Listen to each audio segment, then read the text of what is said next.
الأول للنادي الأهلي في الدقيقة 35. الدقيقة 35 بتشهد الهدف الأول للنادي الأهلي برأس عمرو جمال.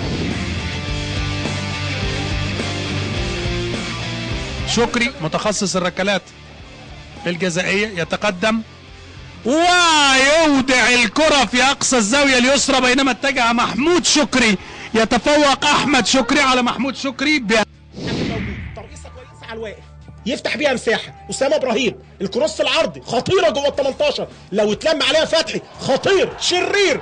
جول جول جول مصطفى فتحي. بقول لحضراتكم الخطير فتحي يسجل الهدف الأول كترجمة منطقية لحالة السيطرة مع الدقيقة 32.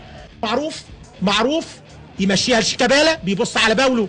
شيكابالا لو رفع عينه الناحية العكسية يعديها حلوة قوي. محمد إبراهيم الخطير، إبراهيم الحريف، تتكعبل الكورة لسه. باولو نصيبك. جول جول جول. باولو بتاع الاجوان، نصيبك يا ابني. الجون الثاني حسام باولو، هو الراجل ده تخصصه، مكانه حتته. الفنان الكبير حسام باولو هداف الدوري موسمين. 2-0 خلاص يحلوا لك كل المشاكل، والزمالك يقترب من ال3 نقاط.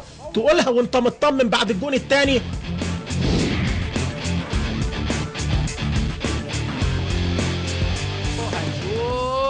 هدف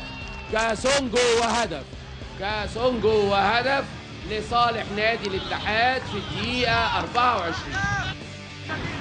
الناحية الثانية كابتن أشرف كان على طول، وادي واحدة على طول خالد قمر وعايز يخطف ويشوط. يا ولد خالد قمر على طول